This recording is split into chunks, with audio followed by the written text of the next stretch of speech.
presidente Médici falou. Senhor presidente, seja este primeiro momento um momento de fé e confiança. Fé no que havemos de construir juntos para o bem-estar dos nossos povos e confiança comum na causa da justiça, do progresso e da paz.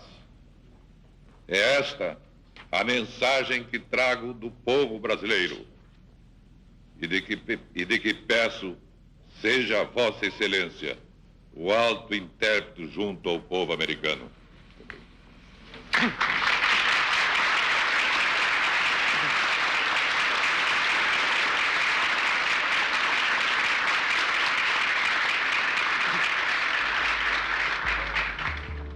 Paz, progresso e o bem-estar dos nossos povos.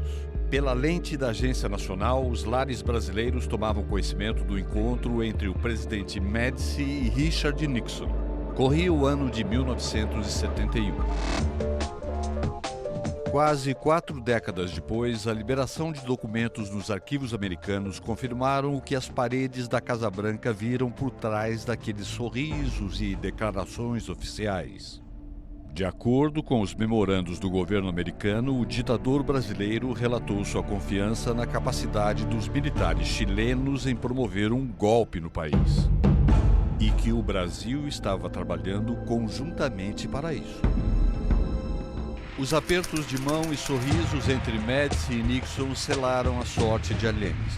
Bom, a ditadura brasileira foi parte do movimento que os Estados Unidos pressionou para derrubar o governo de Salvador Allende, o governo socialista eleito democraticamente. Nessa época, o governo brasileiro, com o Nixon na Casa Branca, fizeram uma sorte de coordenação para ajudar o golpe. De fato, os documentos que agora se conhecem revelam claramente uma coordenação entre a ditadura brasileira na época e a Casa Branca sob o presidente Nixon. Infelizmente, o embaixador do Brasil no Chile foi parte do complô, foi parte da conspiração. De fato, os militares que estavam planejando o golpe reuniam-se na embaixada do Brasil em Santiago. O embaixador Câmara Canto, nessa época, era um cara de ultradireita e que não representava, digamos, o que é o Brasil, representava uma parte daquela ditadura, e ele participou de uma maneira tão ativa que no dia do golpe ele foi o primeiro embaixador em chegar no momento em que a junta militar se constituiu na escola militar em Santiago. Os ecos daquele encontro em 1971 seriam definitivos para o golpe do dia 11 de setembro de 1973. Asfixiado, boicotado e cercado, Allende profere suas últimas palavras antes de desferir o tiro com o qual se nega a rendição.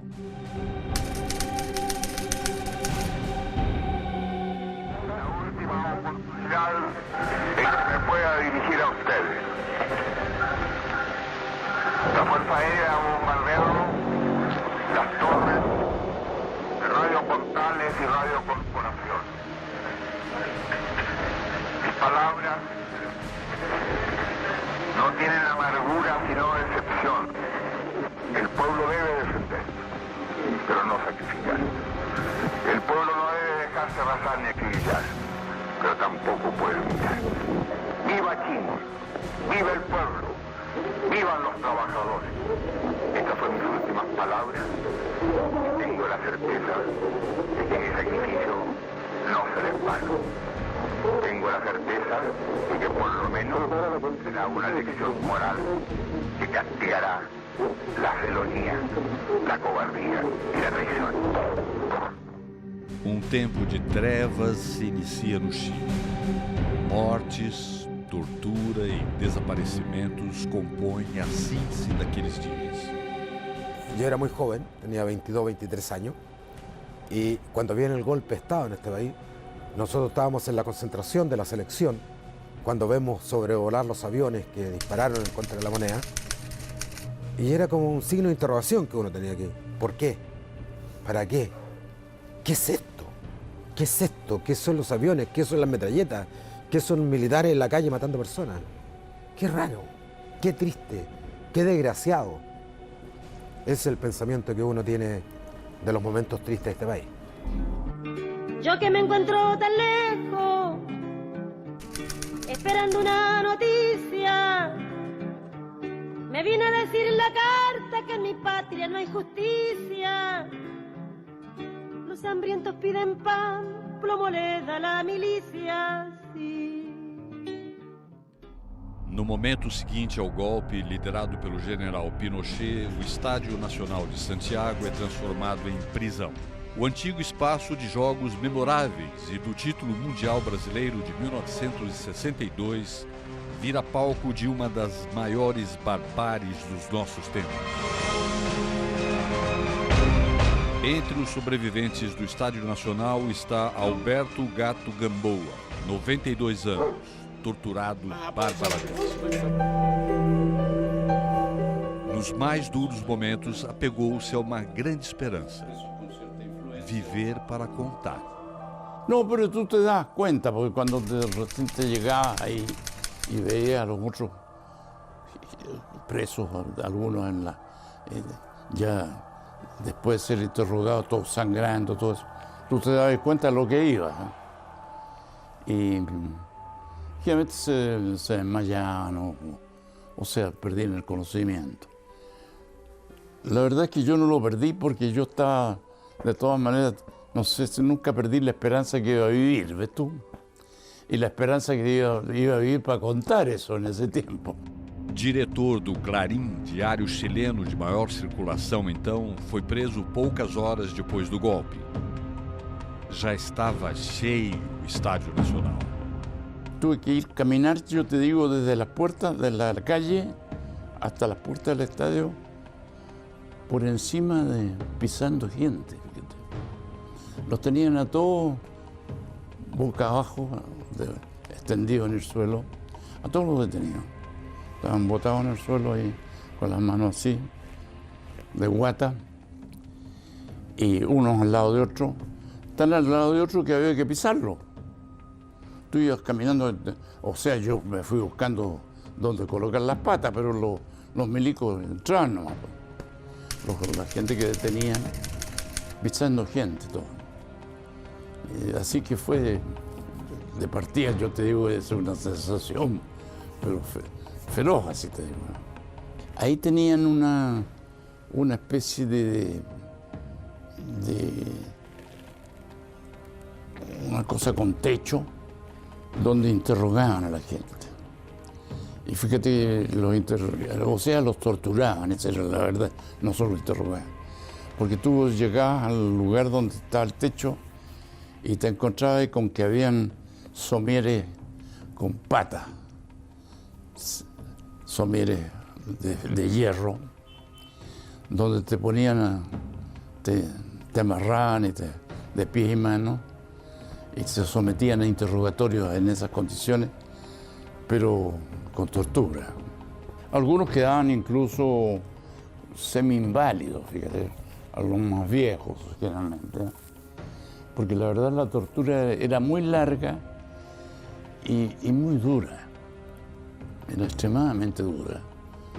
Yo no sé si todas las torturas son iguales, pero la que yo pasé fue muy larga, porque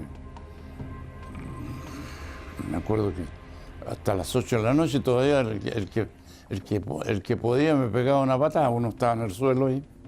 Entonces el que pasaba, parece que los tenían y les enseñaron eso, o sea, era su obligación pasar por el lado de los presos y de repente si veías a uno medio despierto o medio por preguntarte cosas en lugar. Si tú preguntabas cosas, tú estás seguro que te ibas a recibir la mansa patada. Como estaba en el suelo, la recibí en cualquier parte. Fue brutal eso, te digo, brutal.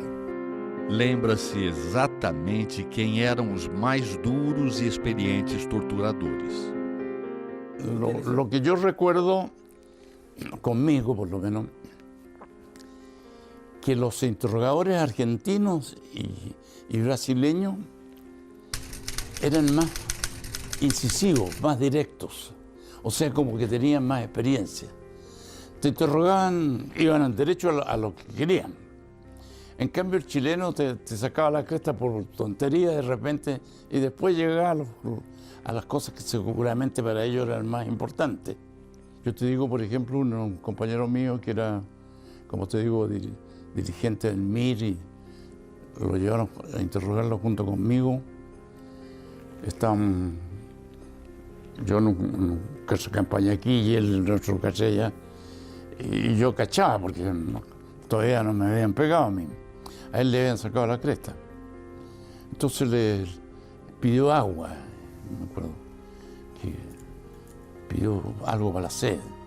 Entonces, no hay agua, pero yo te traigo, le dijo. Parece que algo así le dijo. Y el bueno echó una mea en un vaso y se lo obligó a tomar.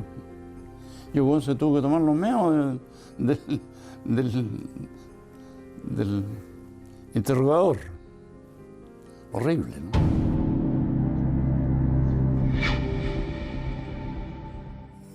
Retornar ao estádio passou a ser algo duro demais para todos que viveram aqueles dias. Yo fui a ver unos partidos de fútbol después, pero yo creo que pasaron un par de años. No fui más al estadio. No porque le tuviera alergia al estadio, odio al estadio, sino porque te traía malos recuerdos. Pero no fue el tiro, ¿no?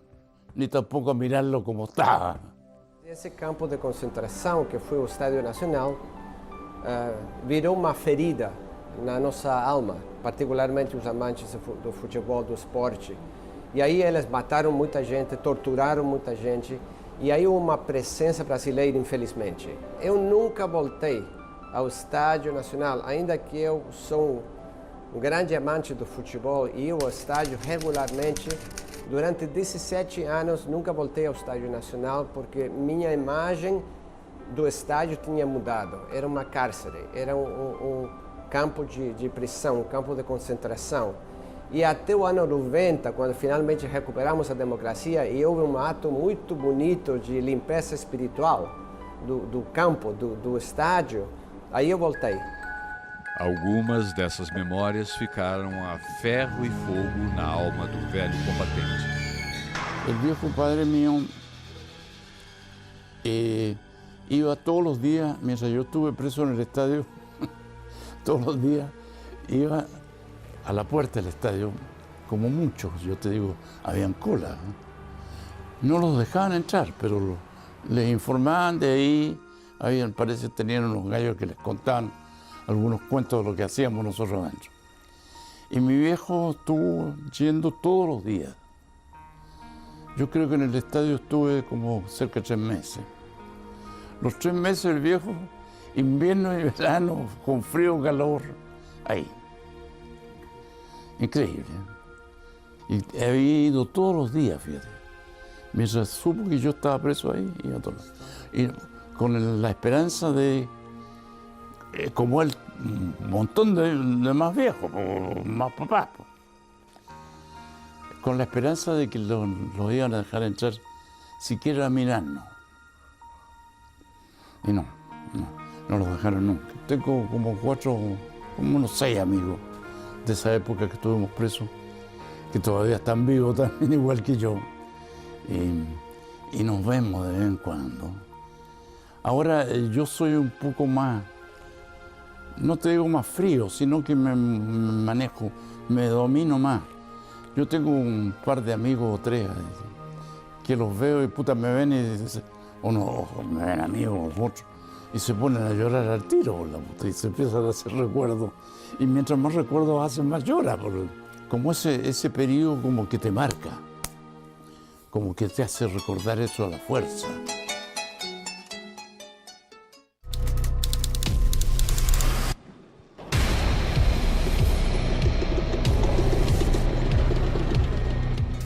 O símbolo maior do futebol chileno, transformado em palco de genocídio, não foi a única relação entre a ditadura de Pinochet e o futebol naqueles anos.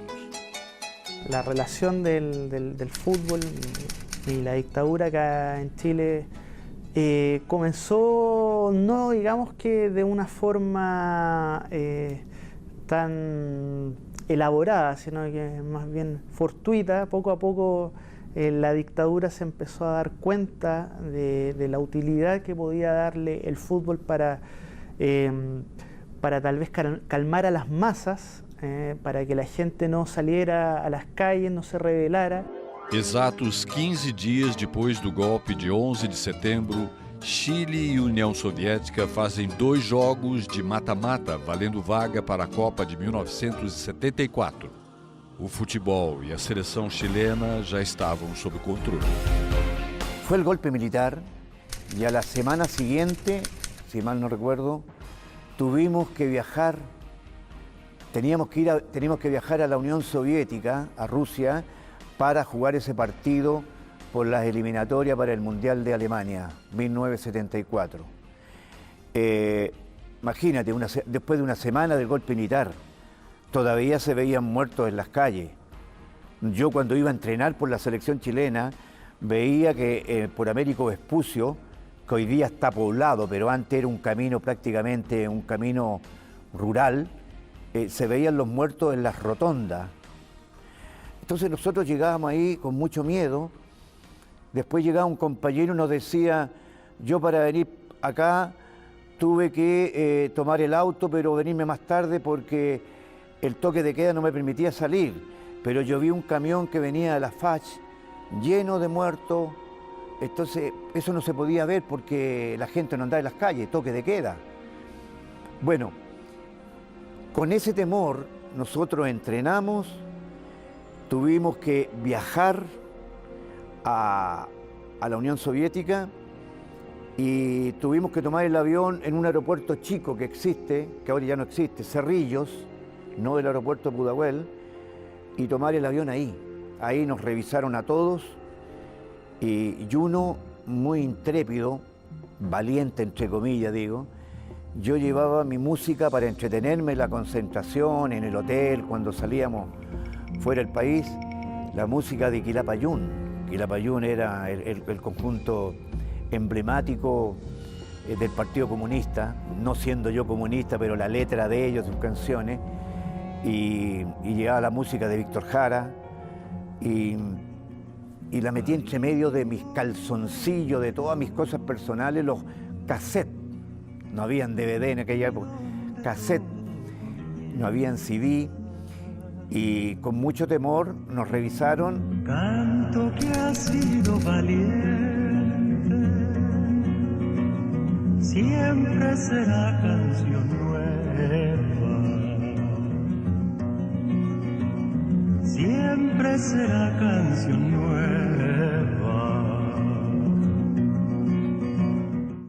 O clima era pesado.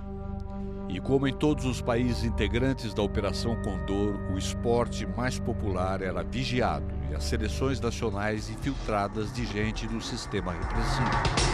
No Chile, o assunto era conhecido pelos jogadores. Fue infiltrado en la delegación para que pudiera ver qué es lo que hacíamos, sobre todo estos 2 futbolistas que eran reconocidamente de izquierda. Bueno, llegó el día del partido y todos los chilenos que quisieron ir al partido, bueno, no los dejaron llevar los lienzos de reprobación frente a la dictadura militar y empatamos 0-0 en un gran partido. En un gran partido digo porque jugamos muy a la defensiva. Creo que ese fue un partido heroico porque lo jugamos con todo este ambiente que yo te he contado. Un ambiente que no sabíamos qué pasaba. Y un ambiente de mucho temor porque no sabíamos qué pasaba con nuestras familias que quedaban en Chile. Y esto no lo estoy dramatizando porque era la verdad. A los que no tenían nada que temer fueron felices. Pero los que sí teníamos mucho que temer, íbamos inquietos. Y jugamos con esa inquietud. Bueno, jugamos el partido, regresamos a Chile. Acá nos recibieron prácticamente como, poco menos como héroes. Aí está a propaganda del sistema político. A decisiva partida de volta, valendo uma vaga para a Copa da Alemanha, estava marcada para 2 meses depois, no dia 21 de novembro, no Estádio Nacional de Santiago. A União Soviética se recusa a jogar. Hay unos presos políticos ahí adentro y ellos alegaban que no Estadio Nacional y que no venían para acá. Sem adversário, Chile entra em campo para o que Eduardo Galeano definiu como o jogo mais patético da história do futebol. La FIFA dice que el partido se tiene que jugar en el Estadio Nacional y en ese momento el Estadio Nacional era centro de tortura, de fusilamientos, desapariciones. Lo dice la historia, hay mucha literatura sobre eso. Chile no sé cómo arregla con el gobierno que el Estadio Nacional tiene que estar dispuesto para ese partido. Se maquilló el Estadio Nacional, se maquilló, se sacaron muchos prisioneros, dicen la historia por ahí que todavía quedaban muchos prisioneros dentro cuando nosotros jugamos ese partido, que lo voy a describir como un partido propio de un partido kafkiano, porque la FIFA decía que no bastaba con que la Unión Soviética no se presentara, sino que tenían que salir los 11 jugadores chilenos con el árbitro dispuesto para el partido, pitar, y los jugadores llevar la pelota frente a un equipo fantasma y hacer el gol. Y allí recién se daba por ganador a Chile y clasificaba para el Mundial. Ese fue el partido más ridículo de mi historia. El partido más ridículo, más tonto, pone el adjetivo que quieras. Pero haber jugado 11 contra nadie, con el Estadio Nacional que había no más de 15.000 personas, fue una cuestión absurda. Fue un show. Por eso era una cosa muy loca. Muy loca.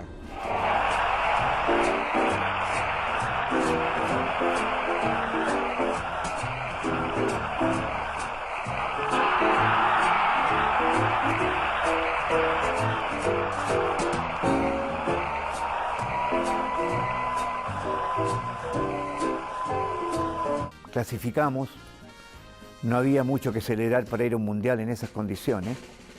Para diminuir o patético e desviar a atenção, a ditadura chilena convida o Santos para amistoso, realizado logo após a encenação do gol contra o nada.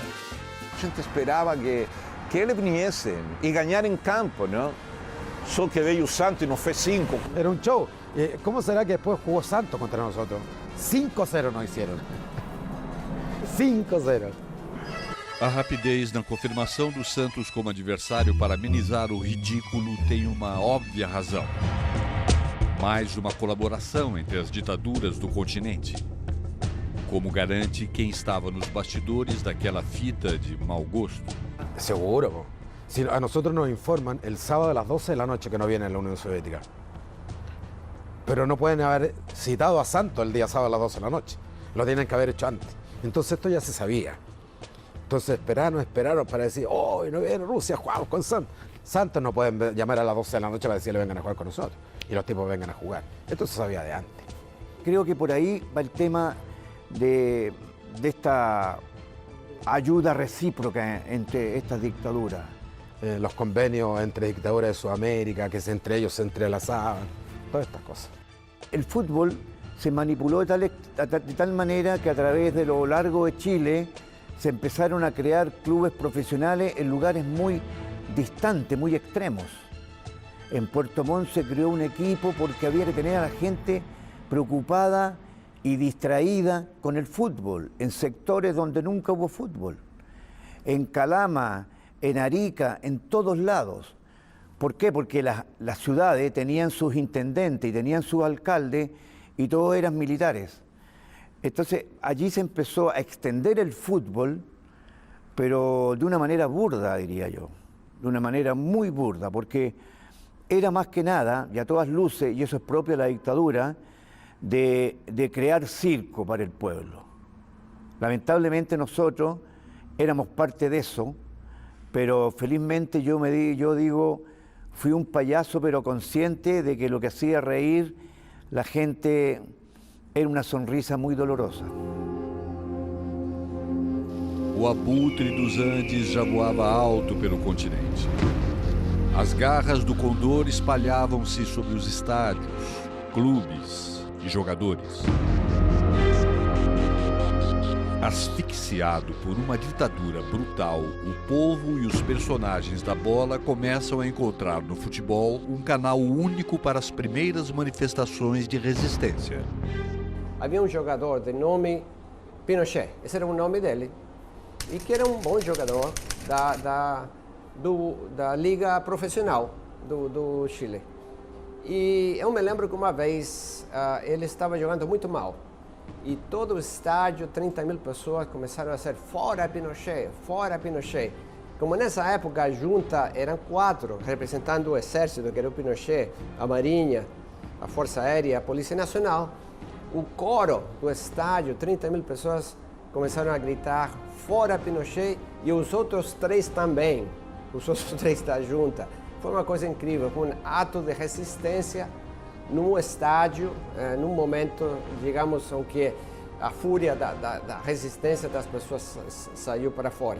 Hice a un Víctor Jara, hice a muchos cantantes, a muchos actores del mundo de las artes, de la música. Los tomaron prisioneros, algunos desaparecieron, a otros los torturaron, a otros los mataron.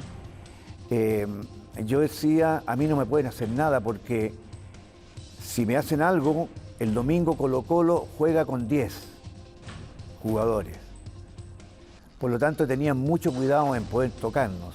Cuando uno caminaba por las calles del país, tanto por el norte, por el sur, cuando compartía con los mineros desde el cobre, cuando los mineros del carbón, cuando ellos estaban presionados, cuando ellos estaban atosigados, uno trataba de ser la voz de los sin voz.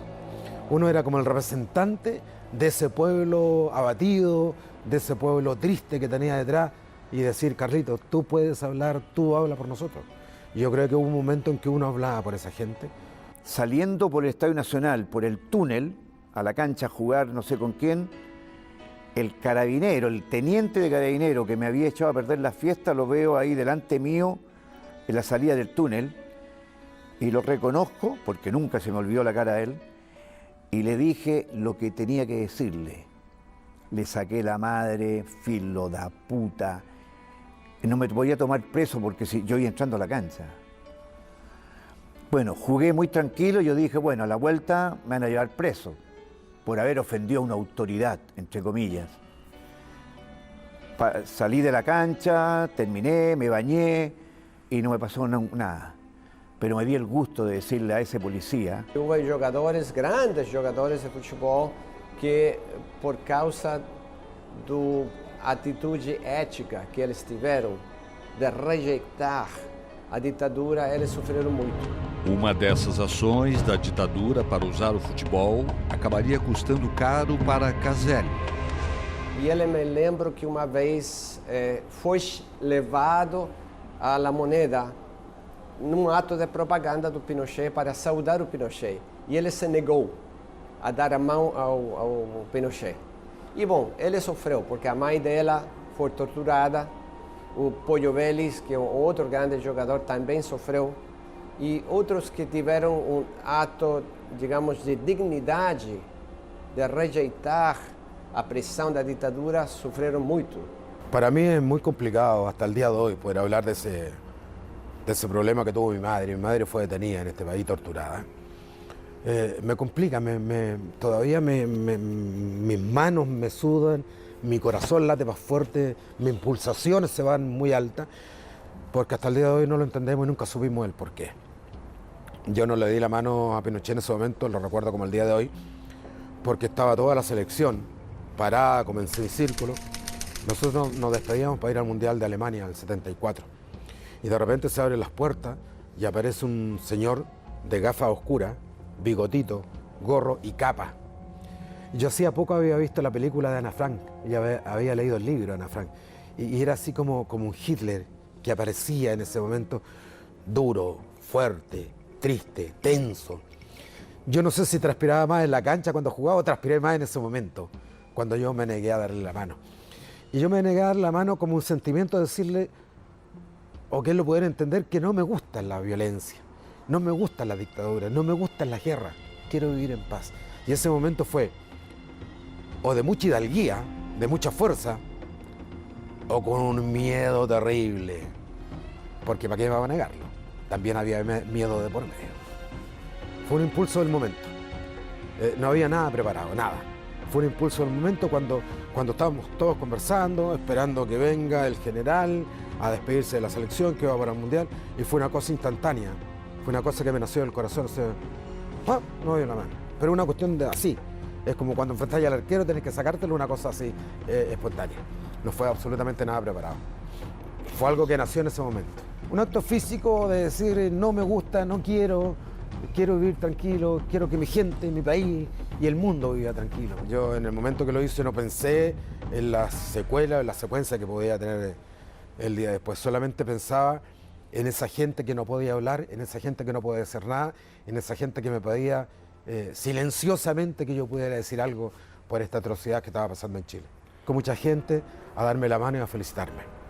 Pero así muy calladito, así a lo de... Gracias. Gracias, ¿por qué? Por lo que hiciste. ¿Qué hice? No darle la mano al dictador. Sí, pero...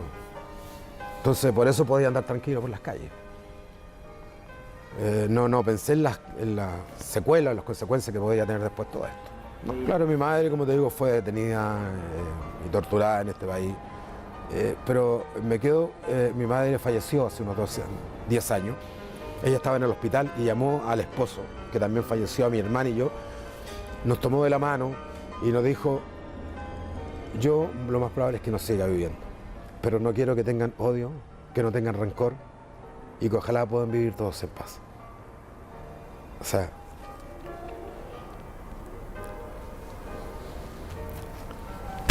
¿qué quiere que diga?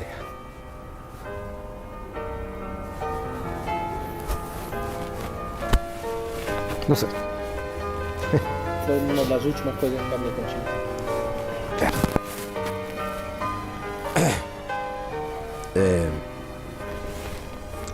Yo diría que fue una mujer que hasta el último día quiso vivir tranquila y que sus hijos, sus nietos, sus familiares no siguieran viviendo estas consecuencias que ella había vivido. O sea, hasta el último día ella fue una mujer tan linda, tan llena de amor y no de odio. A pesar de que ella podría haber tenido odio, no lo tuvo. Entonces tú decís, hagamos el bien, tratemos de ayudar a la gente, no seamos malos.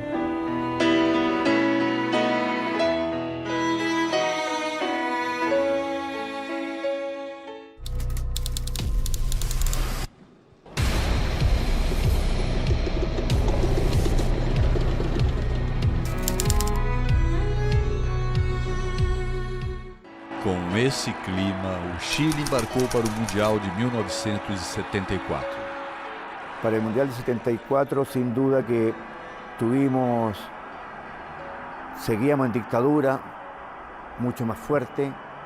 Tuvimos que despedirnos de Augusto Pinochet. Tuvimos que despedirnos, sí, antes pasamos por la penitenciaría, el bus de la selección, porque quisimos despedirnos del doctor Álvaro Reyes, que era un doctor de la Unión Española y que después era de la selección, y lo tomaron preso, lo tomaron prisionero y estuvo ahí pagando con cárcel porque él fue el que sacó de la posta central como una herida, como un enfermo, a la Payita, que decían que era la amante de Salvador Allende. Él la salvó. Dicen que la sacó, pero enyesada completamente, y pasó, y los militares no la conocieron, y ella se salvó de esa manera. Bueno, nos fuimos a despedir del doctor Álvaro Reyes. Fue una escena muy emotiva, porque estando preso, porque él pensaba diferente. Él tenía una clínica para los que pagan y una clínica también para los que no tenían para pagar. Él ayudó a todos los futbolistas, era un excelente médico. Y allí nos fuimos a despedir del doctor Álvaro Reyes. Yo lo hablo con emoción porque fue un gran amigo mío. A tal extremo que después yo lo iba a ver y le llevaba queques, kuchen, le llevaban ropa. Y el primer día que él salió de la cárcel fue casi para un año nuevo, no me acuerdo el año, y ese primer año nuevo lo fue a pasar a mi casa con su compañera, que también estuvo presa, en otro centro de detención llamado Tres Álamos. Entonces hay mucho afecto, hay mucha emoción cuando uno habla de esta gente que mientras nosotros íbamos a una fiesta mundial en Alemania en 1974, él se quedaba entre rejas por pensar diferente. Y a él lo torturaron mucho también. Ese fue un acto de mucha valentía. Nos bajamos, sí, algunos nomás, a saludarlo, no todos los jugadores, pero ese fue una decisión del plantel de jugadores, de algunos del plantel, como para darle ánimo, que él no era terrorista, no era proselitista político, nada. Él tenía su idea y por eso no podía estar sufriendo esos dolores. Creo que fue muy traumático ese mundial. Yo me siento feliz de haber ido porque el mayor orgullo que tiene un futbolista es ir a donde están los mejores del mundo. Pero las condiciones que fuimos fueron deplorables. Psicológicamente no era lo más adecuado. Y nosotros decíamos, bueno, estamos pagando por el gobierno que tenemos. Y teníamos un gran equipo, pero no pudimos llegar más allá por nuestra, yo diría, incapacidad psicológica. Bueno, yo después de jugar ese partido yo me fui a España. Después vuelvo yo después de 5 años de haber jugado en España. Y hay un escritor chileno que escribe una poesía. Yo después vuelvo y estaba el Estadio Nacional lleno, pero había un lugar que no había nadie, que decían que lo estaban arreglando.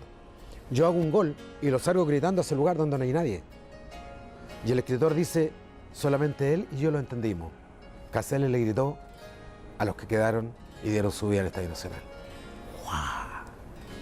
Fuerte. Obviamente que los gobiernos, en este caso la Junta de Gobierno, después Pinochet como presidente de este gobierno dictatorial, manipuló todo el fútbol. De la misma manera cuando clasificamos al Mundial del 1982. Tuvimos que ir al Palacio de la Moneda después restaurado, después de que lo bombardearon. Tuvimos que ir a despedirnos. Y allí hubo hechos sintomáticos. El entrenador me dice, Luis Santibáñez me dice que tengo que agradecer yo a Pinochet el hecho de habernos recibido en la Moneda. Y yo me negué, le dije, no soy capaz de estar dirigiéndole a un personaje tan siniestro como él, aborrecido como estaba en esse momento, ir a agradecerle para ir ao Mundial de Futebol. Os anos de chumbo prosseguiram com seu rastro de sangue e extermínio em contraponto à relativa prosperidade econômica chilena. Até que em 1988, uma luz em meio a tantos anos de escuridão surge. Novamente, o futebol tem protagonismo durante o plebiscito que decidiria pela permanência do ditador Pinochet no poder. Novamente está dividido entre apoiar Pinochet ou estar ao lado da resistência. Na campanha pelo não estavam Caselli e Leonardo Veliz. Ao lado do general Pinochet, empunhando a bandeira do sim, o zagueiro Elias Figueiredo. Anos depois, a história ainda é contada de forma controversa. Antes del plebiscito del sí, del no, me acuerdo que el año 1980 hubo una consulta nacional y obviamente que ganó el gobierno militar, pero todo eso fue manipulado asquerosamente. Allí fue cuando, con Carlos Caselli, nos declaramos públicamente que esto se había hecho a espaldas del pueblo. Nos criticaron mucho la prensa deportiva, adicta al sistema. Cuando estábamos en la selección, llegaron de un canal de televisión de este país a decir que vamos bien, mañana mejor, levantemos el dedo. Y yo dije que no. Y varios compañeros lo hicieron, y muy respetable. Ellos tienen una posición diferente. Y ahí me hicieron tirar, que cómo no podía ser, que yo no. Había diarios que a los que dijeron sí, los alababa muchísimo. Y al que dijo no, dije no puede opinar de política. O sea, los que decían que sí era todo bueno, el que decía que no era todo malo. Óbvio uma diferença. Eu me lembro que na época eu estava trabalhando na televisão nacional, não? Que é a televisão nacional do governo. E aí nós fizemos um assunto de que venía el sí o el no, mas não falaram, olha, vamos a gravar para a seleção chilena, sorte para ele. Então a gente fazia sorte para ele, assim, não? Para a seleção chilena. Y ellos usaron eso en un plebiscito como no, para el sí, para el no, para el sí, ¿me entiendes? Todos sabíamos de qué se trataba, sí. Todos sabíamos que, porque primero llegaba el productor, te decía, mira, oye, vamos a hacer una cuestión, bla, bla, para el apoyo del gobierno, levanta el dedo, sí, vamos bien, mañana mejor. No, yo no. Yo no tengo por qué, si yo creo que el gobierno lo está haciendo mal. Pero sí, todos sabíamos. En el fondo fue un engano eso, ¿no? Fueron manipulados.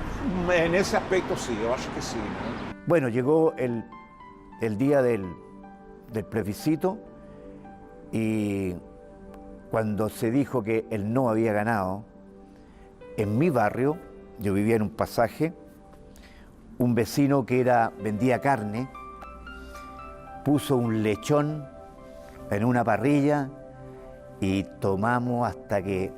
Creo que ha sido la segunda vez en mi vida que me he emborrachado. Me emborraché como nunca, de alegría. Y llegó la democracia. Y ahí la gente empezó a salir a las calles, a abrazar a los carabineros, a abrazarlo y estamos viviendo, bueno, aí começou outra história. Para que outra história pudesse começar, foi preciso contar esta. Lembrar todos os dias, por mais doloroso que seja, para que nunca mais. ¿Cómo hacer confortable que una noche a las 3 de la mañana llegue Benedicto Salinas, le decían el Piojo Salinas, un cantante popular? Aquí se le llamaban las peñas folclóricas. Y llega llorando, me golpea a las 3 de la mañana y me dice que le han matado a su hijo y a su esposa, y su hijo que iba a ser una eminencia porque estaba becado, porque él era un cantante popular, no ganaba mucha plata, pero él era de izquierda y él cantaba, lo que otros no se atrevían a decir, él lo cantaba. Y le mataron al único crisol que tenía en su vida, que era su hijo que iba a ir a la universidad, la Sorbonne, en París, Francia. Entonces, cuando te llegan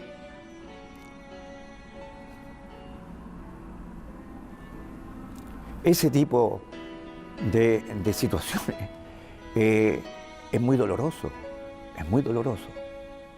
Felizmente lo vi cuando lo enterraron y alcancé a llegar y creo que ahí por lo menos cumplí con él, pero fue un hombre que sufrió mucho y así muchos amigos. Disculpa que me emocione, pero son días muy tristes. Foi preciso construir a memória. ¿Cuántas vidas se perdieron? Y creo que ese es el sentimiento que tengo ahora de volver a reeditar esta historia y contársela a ustedes, que también vivieron eso, que en Uruguay con los Tupamaros también vivieron eso, para qué decir en Argentina, que también vivieron una transgresión a los derechos humanos tremendo. Y eso fue parte de una concertación militar que en la historia política de nuestro continente es una de las páginas más negras, que el día de mañana, cuando se habla de genocidio de Hitler, yo creo que de alguna manera se va a hablar también del genocidio que se cometió en el Cono Sur. Como no Estádio Nacional, onde uma parte está preservada para que ninguém tente apagar os acontecimentos daqueles dias. Conhecer e reconhecer nossos campos de concentração. Saber que nesse continente houve um genocídio em pleno século XX.